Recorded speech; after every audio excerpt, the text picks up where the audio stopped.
Why did Jesus sweat blood? Did you know that Jesus once sweated blood? No, seriously, actual blood. It sounds like something out of a medical mystery show, but it's a real event recorded in the Bible. And no, he wasn't just nervous or having a bad day. This was something far more intense. Let's talk about what happened, why it matters, and what it means for you today. The night everything changed. Imagine this. It's late at night, and Jesus is in the Garden of Gethsemane, a quiet place he often went to pray. But this time, he's not just praying, he's battling the most intense emotional and spiritual struggle of his life. He knows what's about to happen. In just a few hours, he'll be betrayed, arrested, falsely accused, tortured, and crucified. Now, pause for a second and put yourself in his shoes. Have you ever faced something so overwhelming that your heart races, your stomach feels like it's in knots, and you can't focus on anything else? Maybe it was a huge exam you weren't ready for. Maybe it was a life-changing decision. Maybe you got caught in a situation where you knew pain was coming, and there was no way out. That's where Jesus was. But on a much, much greater scale, Luke 22:44 tells us, "And being in anguish, he prayed more earnestly, and his sweat was like drops of blood falling to the ground." Wait, what? Blood? Yes. Jesus was under such extreme stress that his sweat turned into blood. What is hematidrosis? Believe it or not, what happened to Jesus is an actual medical condition called hematidrosis. It's extremely rare, but it occurs when someone experiences severe emotional distress or fear.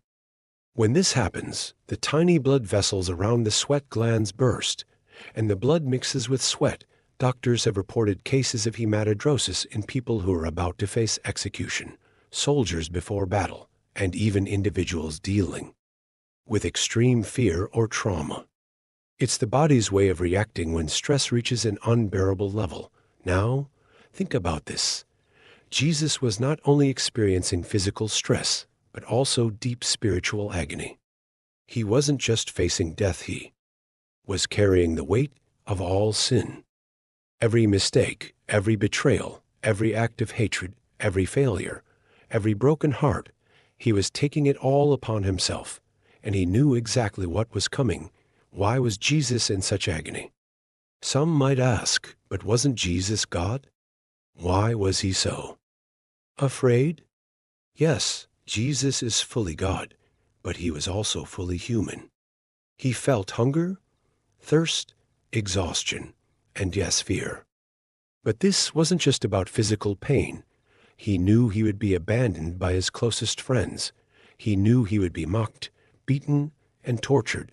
He knew he would face the most humiliating and painful death known to mankind. But worst of all, he knew that, for the first time ever, he would experience separation from God the Father as he took on the sins of the world. That's what broke him. That's what made him sweat blood, a love that chooses pain. Oh, here's the most powerful part of this story. Jesus could have walked away. He could have said, "Nope, not doing this." He even prayed, "Father, if you are willing, take this cup from me." Luke 22:42.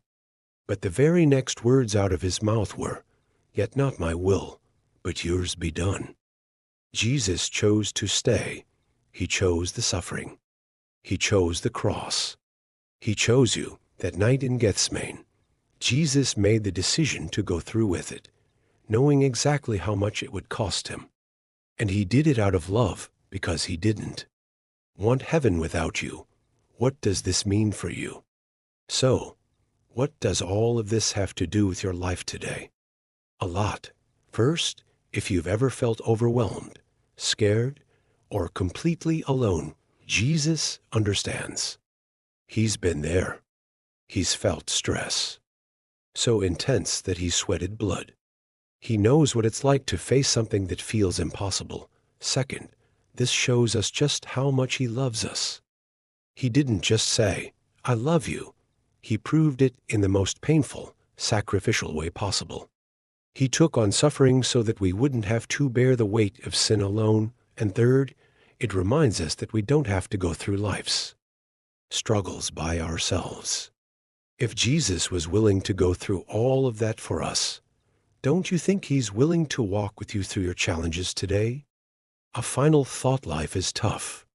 Stress, anxiety, fear, they're all real, and they can feel suffocating at times.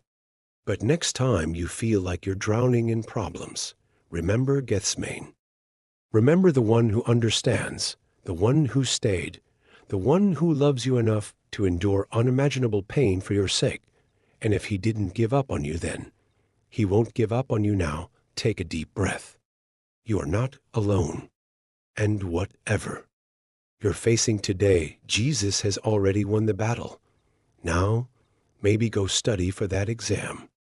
Just saying.